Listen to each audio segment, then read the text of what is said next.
Today, as of January of 2025, we do not have therapies or medications that arrest or stunt the development of CTE. But we do have therapies and medications that can help us manage the disease, slow down the progression of the symptoms, and improve the quality of daily life for these individuals. And that's going to be the focus of our talk today, the management of chronic traumatic encephalopathy. We have some disclosures, but we have no conflicts.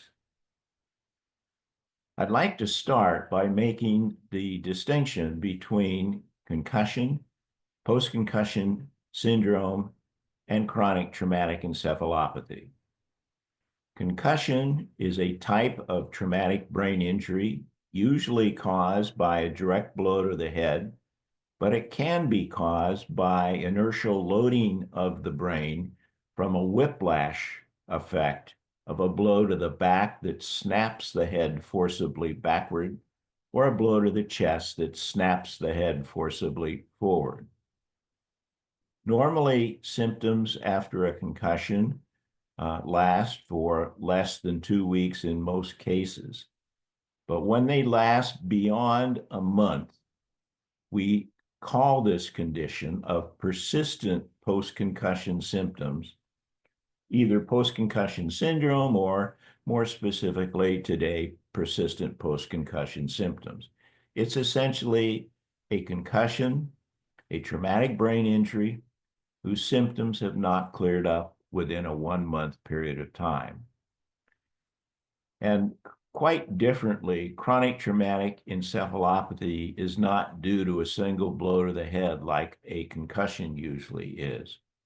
It's due to repetitive trauma, usually over a number of years period of time. So we're talking about thousands of hits to the head. It can include concussions, but it includes many more non-concussive hits to the head. And it's usually years or decades even after trauma has stopped that the symptoms of CTE start to become present. And the symptoms usually are progressive in most people and fall into cognitive, behavioral, and mood categories along with motor symptoms.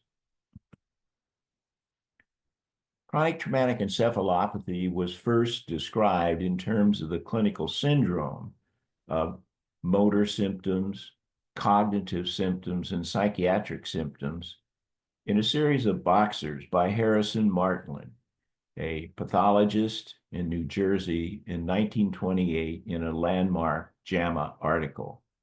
And he found in his very first descriptions of CTE that there was a dose-response effect. And we will see, as we look at a number of articles throughout this talk, that that dose response has been found by everybody that has looked at CTE.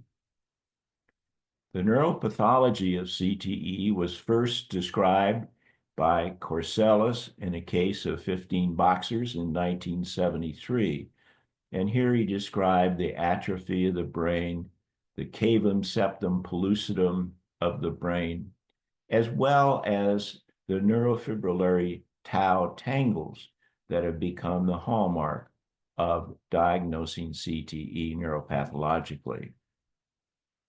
In terms of public awareness of CTE, it really was the articles that were brought forward in neurosurgery by Bennett Amalu between the years 2005 and 2007, in which he described 3 National Football League players with chronic traumatic encephalopathy when they died.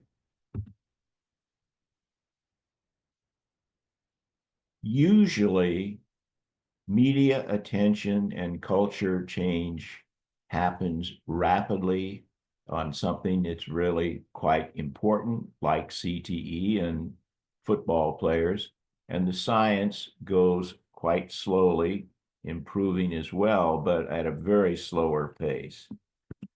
In this case, the science of studying CTE has taken off at a pretty much a rocket pace too, as we can see by this next slide, where essentially 90% of the articles on CTE have been published in the last 10 years. And there has been a dramatic uptick in the amount of research and research money expended on chronic traumatic encephalopathy. What is it? It is a neurodegenerative disease similar to, but neuropathologically distinct from Alzheimer's disease that is caused by repetitive brain trauma. This includes mild brain injuries that are recognized like concussion, as well as hits to the head that produce injury but don't produce symptoms, so-called non-concussive hits to the head as well. And it's primarily those non-concussive hits to the head that are the major driving force for CTE. Pathologically, it's characterized by the accumulation of a particular hyperphosphorylated tau protein at the depths of sulci around blood vessels in neurons, so that it has a very distinctive pattern. It begins in the sulci of the brain at the depths of sulci around blood vessels, as I indicated. But when it becomes more severe, it begins to involve the medial surface of the temporal lobe, especially the hippocampus and amygdala. This is a slide showing a normal brain on the left, and then a slide that shows low-grade CTE or mild CTE with these brown deposits of hyperphosphorylated tau at the depths of sulci in the cerebral cortex. And this is advanced or high-grade CTE, where in addition to the deposits at the depths of sulci, the medial temporal lobe is also significantly involved. The NIH consensus conference described basically two types or levels of severity of CTE, low and high, and they basically combined Dr. Ann McKee's 4 stages into two. The two grades 1, where there are 3 or 4 of these deposits, and grade 2, where there are up to 10 of these deposits in the cortex, but only cortex, were combined together to be called low-grade CTE. And then when the medial temporal lobe is involved here, and then more severely in this stage, we refer to grades 3 and 4 of the McKee staging as high-grade CTE. The symptoms of CTE and the signs of CTE fall into a cognitive domain where memory, especially short-term memory, is the hallmark, and executive dysfunction is the second major symptom. There also can be impaired attention and dysgraphia noted. Behavioral changes include short fuse, explosivity, physical and verbal violence, loss of control, impulsivity, and paranoid delusions. In the mood area, we find primarily depression and its associated hopelessness, suicidality. In addition, there can be apathy, irritability, and anxiety. Motor symptoms are most characterized by Parkinsonian-type symptoms with tremor, mass facies, rigidity, but there can be other motor symptoms like ataxia or dysarthria of speech. And in the vestibular ocular area, we can have trouble with balance, visual eye tracking leading to trouble with near vision and blurred vision.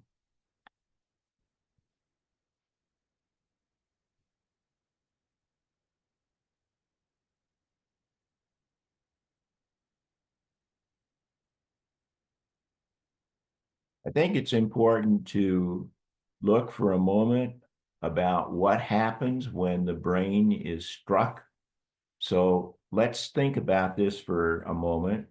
When the brain undergoes repetitive trauma and even single impacts to the head, like a concussion, there's a neurometabolic cascade that is released that has been well chronicled by Chris Gisa and David Habda.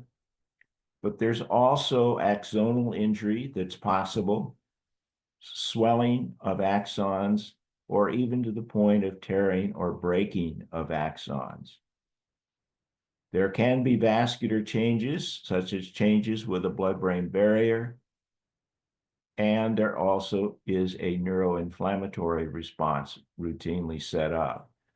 And while this has happened, there can be disruption of these neural functional networks, which give rise to symptoms similar to post-concussion symptoms, but very similar to CTE symptoms as well. And then there is a period of neuroplasticity and repair and recovery.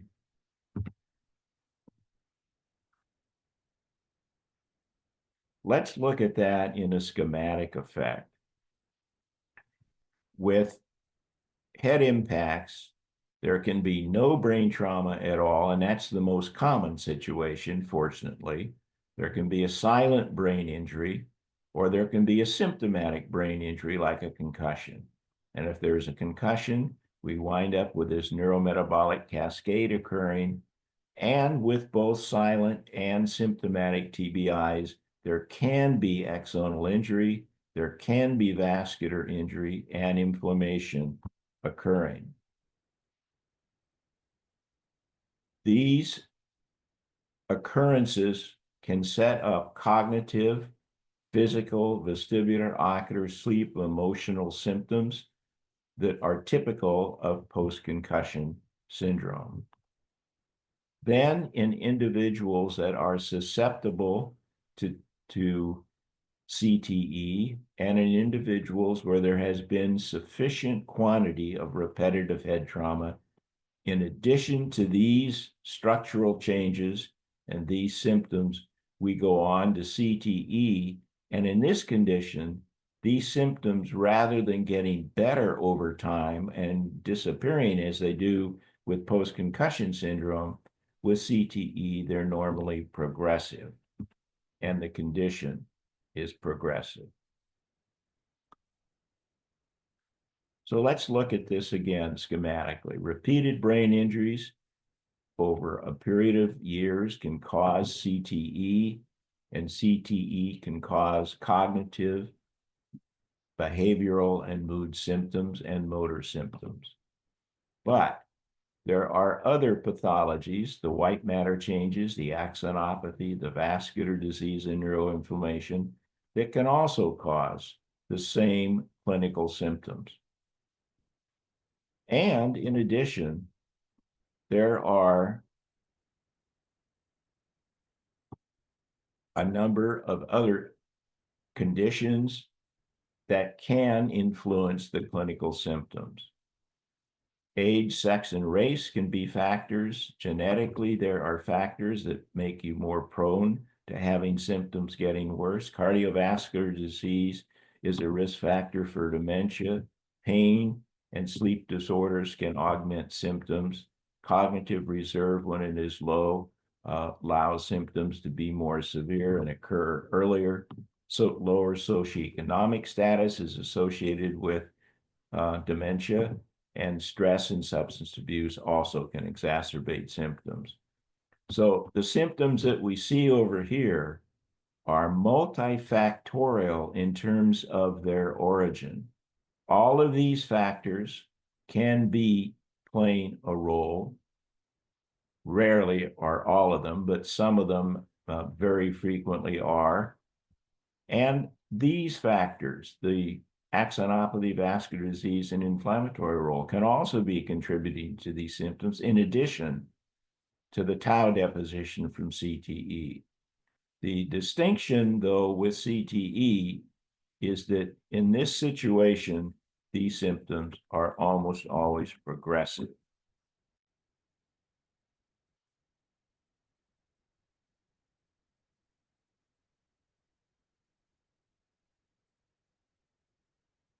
When we talk about the symptoms, therefore, I've shown you that they're multifactorial. The cognitive symptoms of CTE in this particular set of patients with repetitive head injury and CTE, about 49% of the cognitive and functional symptoms in these patients was due to the actual tau pathology, and 51% was felt due to the multiple other conditions which contribute to cognitive symptoms and functional symptoms. On the other hand, most of the behavioral problems in these individuals are from other factors. The tau pathology alone explained only 14% of the symptoms in terms of the behavioral dysregulation types of symptoms. And in this paper, in which we looked at individuals with CTE from a very young population, individuals under the age of 30, the alarming fact was 41% of these athletes with repetitive head trauma were shown to have CTE. These are primarily football players. Almost all of them had stage 1 or 2 disease, low grade. And in these individuals, you could not distinguish the symptoms of that had CTE from those who didn't have CTE. In other words, it wasn't the tau pathology that was producing the symptoms in the symptomatic group. It was primarily the axonopathy, the vascular issues, and the inflammation. So in low-grade cases of CTE, and most of these people come to be studied because of suicide, it's the axonopathy, vascular disease, and inflammation that's producing the symptoms, not the tau pathology itself. Who is affected by CTE? Well, the brain doesn't know whether it's being repetitively rattled and accelerated from athletics or from other activities. So athletes at high risk for head trauma, like football players, wrestlers, hockey players, boxers, mixed martial arts fighters, Australian rules, rugby players, Australian rules, football players, soccer players. No surprise we find CTE in these athletes. But we also find it in military personnel who have been firing large weapons or have been around shock waves repetitively or exposed to IEDs. We also have cases where it has been because of physical abuse, where head trauma has been inflicted by a spouse or significant others. And we have epileptics that have banged their head during grand mal seizures to a degree that they have produced CTE. So you don't have it just in athletes, it's in non-athletes as well. If we look at this early paper now, 2018, where we looked at a large series of 202 former football players. So we're talking about individuals who were symptomatic and their brains were studied. And of them, 99% of the National Football League players had CTE. 91% of the college players had CTE, and 14% of the high school players had CTE.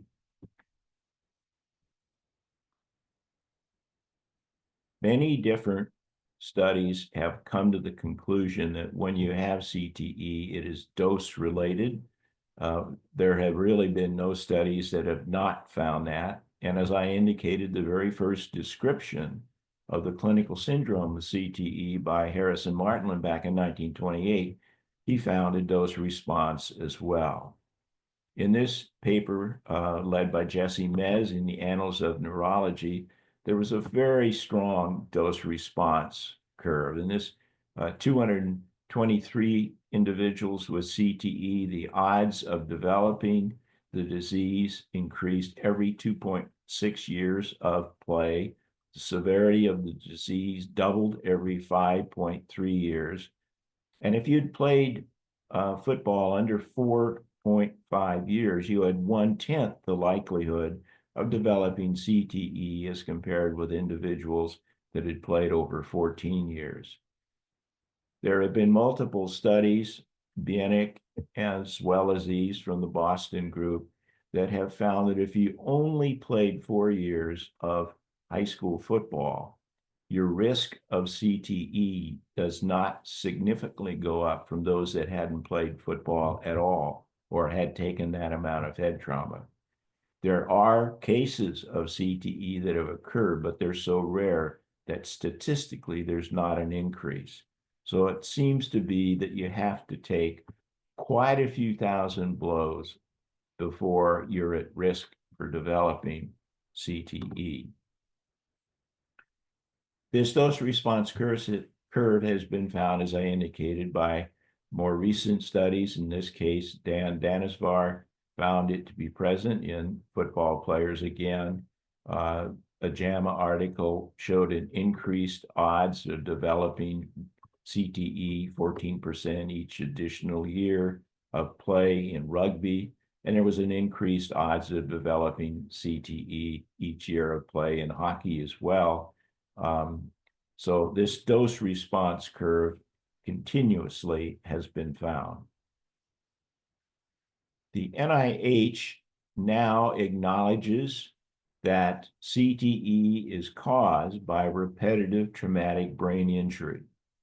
Chronic traumatic encephalopathy is a delayed neurodegenerative disorder that was initially identified in postmortem brains, and research to date suggests it is caused in part by repeated traumatic brain injuries. I think this is very, very significant, obviously, that the NIH acknowledges CTE being caused by repetitive brain injury. This came about in a release from them of that in October of 2022.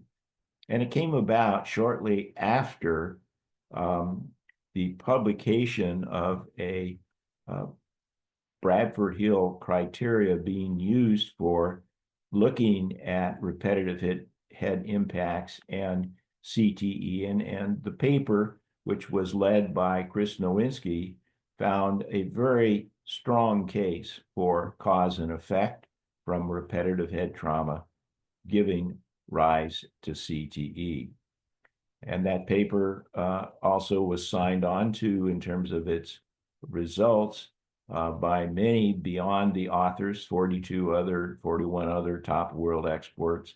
And this was forwarded to NIH, and they in turn came out with their statement that CTE is a delayed neurodegenerative disorder that was initially identified in postmortem brains, and research to date suggests that it is caused by repeated traumatic brain injury.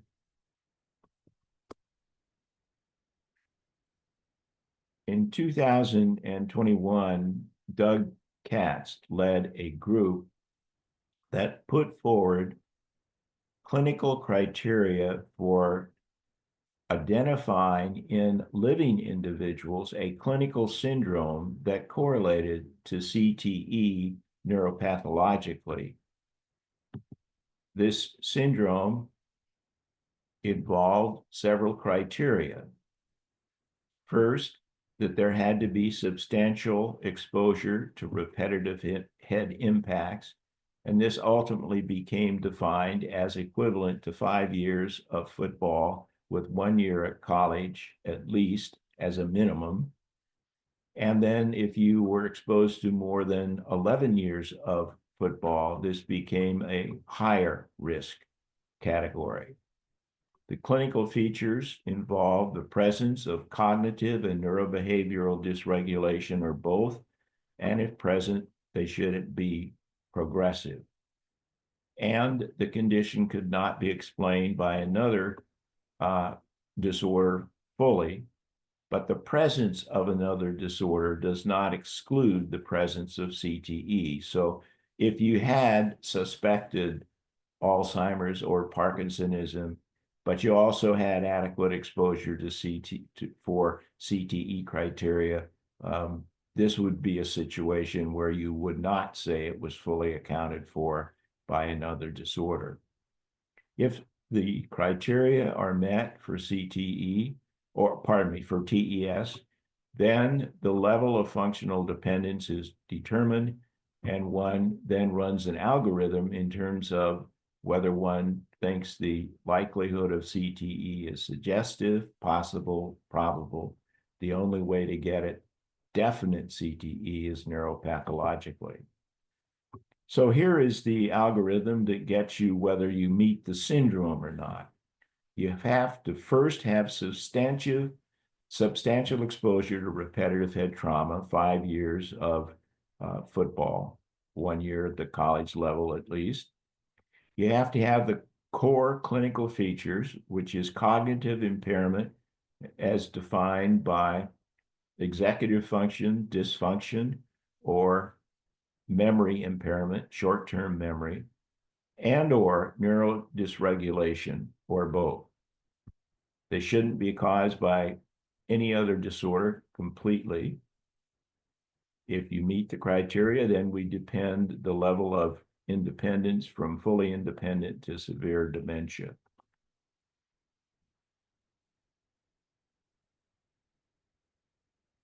If the criteria is met, but cognitive impairment is not met, then the highest level you can get to is suggestive.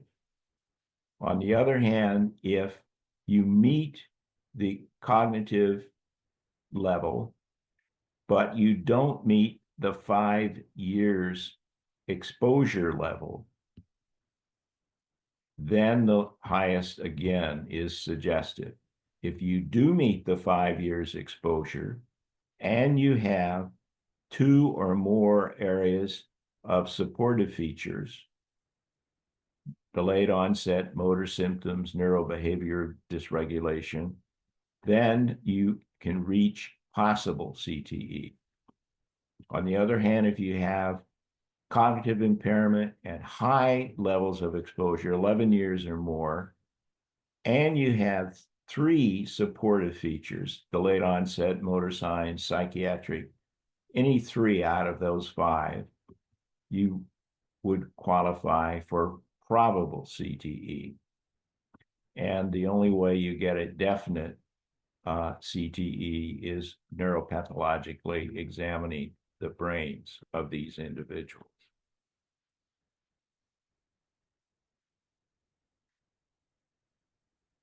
How much head trauma is enough to qualify? Well, we only have enough total number of individuals, which are many hundreds, for the sport of football. So when we're talking about other situations, like head trauma from physical abuse from a spouse, or head trauma from other sports like ice hockey, or head trauma from the military, it's a judgment call whether you meet the 5 years level, because there really are not enough individuals statistically to comment and definitively be sure about that. I personally like to use this little intake form every time I see people that are at risk, and we look at cognitive symptoms they might have, we look at physical symptoms they might have, we look at motor symptoms they might have, we look at vestibular ocular symptoms they might have, we look at mood symptoms they might have. And then by checking off how many of the symptoms they have and then what the severities are, we can come up with a number score and a severity score for each of these domains of abnormality that we see. And each time you see an individual, see whether they're getting better or whether they're staying the same or even improving because perhaps of some of the therapies that you've instituted. A couple of years ago, Andrew Budson and myself put out this paper on the management of chronic traumatic encephalopathy, and I'd like now to kind of focus for a bit on managing CTE, reducing the severity of the symptoms individuals have, reducing the progression that they might have, so that by a number of therapies and pharmacy, if necessary, we can reduce the intrusion into the quality of daily life that this disease process has on individuals, so that even though they have it, it is less of a problem for them. In terms of managing it, we use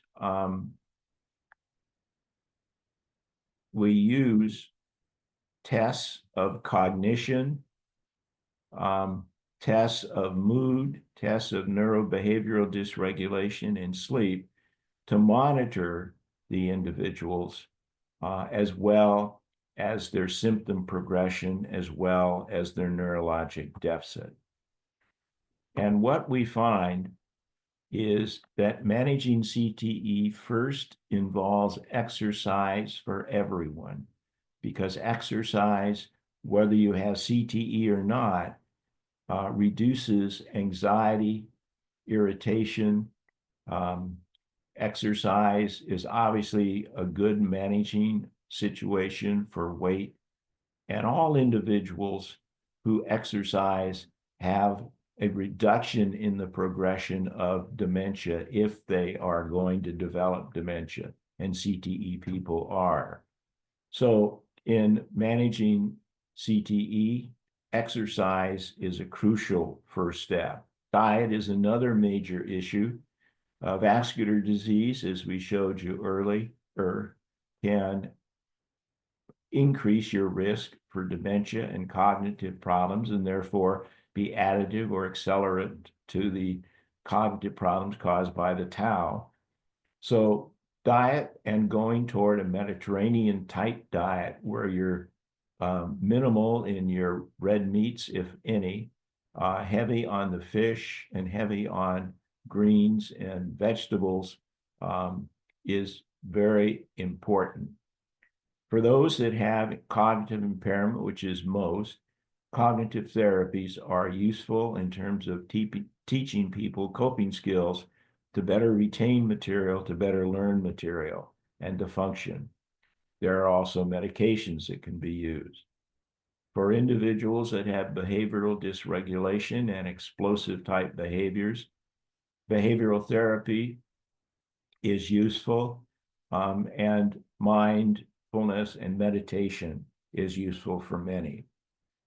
If they have cognitive problems and also ocular issues or balance issues, then ocular therapy and vestibular therapy become important. And for those with Parkinsonian issues, motor therapies are very worthwhile. It's also important to do an endocrine assessment to see whether or not there's been damage to the pituitary gland, as there will be in a number of these individuals that have been subjected to repetitive head trauma, and replacement of diminished growth hormone or other pituitary hormones can have a dramatic improvement effect. So here we see management having referrals for people with balance problems, with cervicogenic headache issues, to physical therapy. The eye tracking issues are referred to ocular therapy, and the cognitive issues are referred to cognitive therapy. Then, if those therapies are not adequate, there are pharmacies, there are medications that can be prescribed. We often start with the methylphenidates, but for those that have reached dementia levels, the hallmark is Aricept or Namenda. For those that have explosive behavioral dysregulation issues, medications such as Lexapro, Zoloft, or Depakote are helpful in many. On the other hand, pseudobulbar problems pseudobulbar speech, inappropriate laughing and crying, where people break out laughing when it's not a sad situation, or break out crying when the situation doesn't call for one to be sad. This can be helped by the medication Nudexa. And depression, which is so common in these individuals with CTE, common depression medication such as Lexapro, Zoloft, Cymbalta, or Prozac are all useful. And then for sleep issues, we always start with melatonin, which is a natural occurring substance and released each night, and helps us fall asleep naturally, but in increased amounts, 3 to actually 10 milligrams taken at night can help individuals get to sleep with a naturally occurring substance. Trazodone, Ambien, Risperidone are more high-level sleep medications that are used when necessary. They do run the risk of addiction, so they have to be used quite carefully.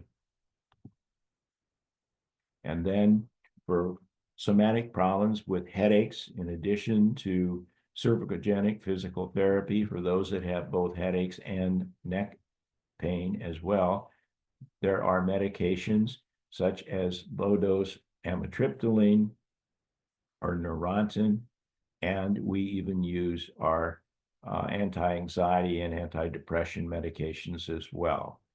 Propranolol is a cardiac medicine that is very useful in many with headache problems. In all of these different problems, whether you're treating headaches or you're treating mood, it's often necessary to use more than one medication, and it's a little bit trial by error. I'd like to end this discussion on the management of CTE with how we can look at case histories and determine probabilities for CTE. So let's look at this first case. It's the wife of a former professional football player who complains of sudden change in her husband's memory and executive function. So this is an individual who has a delayed onset of executive and memory issues, 2 core features for TES. She's also concerned about his changes in impulsivity and his explosive outbursts, so he has behavioral dysregulation as well. He seems to be more withdrawn from his family life and shows signs of depression. So he has depression, and he played football for 13 years. So let's plug this individual into our algorithm and see what we come up with. He met the criteria for traumatic encephalopathy syndrome with adequate exposure, 13 years, in fact, the high level, and he had behavioral dysregulation in addition to cognitive impairment. So he has high 11 plus years, 13 years of exposure. It puts him into this box where if he has 3 of these supporting features, and he does, he has delayed onset, and he has depression, and he has neurobehavioral dysregulation, he would meet probable CTE. So this would be an individual who you would see in your office, and you would say more probably than not, he has CTE. Can you say that he has definitely CTE? The answer is no. You would put him in your differential diagnosis as probable CTE. This next patient, a man and his son were in an ATV collision and brought to the emergency department. Following some diagnostic tests and a physical exam, the physician determined that he did not have a brain bleed or any broken bones.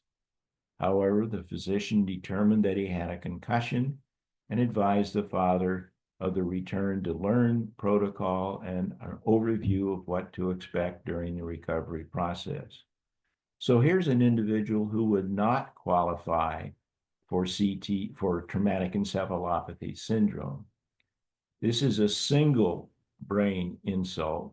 We don't have a history of repetitive head insults over a multi-year period of time. This is a concussion. This individual may or may not go on to a post-concussion syndrome. And while symptomatic, a progressive return to learn protocol should be followed, as well as a progressive return to physical exertion protocol. But this is an example of an individual who would not meet the TES criteria. And let's look at one more example. This is a woman in her mid-50s who has been experiencing difficulties with executive dysfunction that's gotten progressively worse. So we're dealing with executive dysfunction, cognitive impairment, progressively worse, delayed onset. So it meets core criteria for TES. She also has explosive behavior, so she also has behavioral dysregulation. She has no history of concussions on her medical record, but she discloses to you that she was in a physically abusive relationship for 10 years, beginning in her early 20s. She's had no history of contact sports and has since been in safe relationships. Well, this is in that group where certainly there's adequate exposure to head trauma here in this physically abusive relationship where she may have been struck about the head any number of times. We don't statistically know how to grade this in terms of whether that's equivalent to 5 years of football, including 1 year at the college level. It's a little bit of a individual grading. Some would put this as meeting head trauma exposure, but not 5 years. Others would say that might be equivalent to 5 years. Depending upon how you do that, will arrive at a different level for probability for CTE. But let's plug it into the algorithm and see what we come up with. So we meet criteria for TES with delayed onset, progression, cognitive impairment, behavioral dysregulation. So meets cognitive impairment.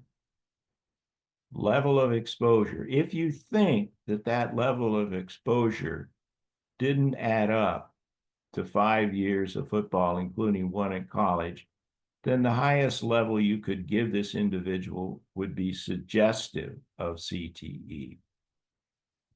On the other hand, if you thought the 10 years of abusive relationship and you got especially a good feel for what that relationship was and how often she was struck, how many thousands of blows she may have taken over those 10 years, and you may have thought that would be equal to 5 years of football. Then we drop down into this category, and because of delayed onset and because of neuro dysregulation, it would meet criteria for possible CTE, all dependent on whether you felt that the exposure was adequate to be equivalent to 5 years. So depending on what you see with your patient in the clinic or in the office, you can come up with probabilities for them having CTE as being either suggestive, possible, or probable. The only way for being certain, though, is to have neuropathological confirmation. But it's important to be thinking about CTE because we're going to be managing it. We're going to be treating the symptoms with the therapies and the medicines that we described previously. So some final thoughts about CTE. It is a neurodegenerative process that has been recognized as being much more prevalent than previously thought. It was really Bennett and Mahler that kind of made it come to the forefront of our awareness, especially in professional football players. Clinicians, patients, and families need to be able to recognize the symptoms of this disorder, as its symptoms can be quite disabling, but those symptoms can be managed and made slower in their progression and less severe by appropriate therapies and medications. There are no prospective double-blinded published studies to guide our management of CTE, but as we indicated, there are non-pharmacologic and pharmacologic therapies that have been successful. We recommend clinicians consider these therapies that are outlined in our paper on the management of CTE when treating patients with suspected CTE. Thank you very much.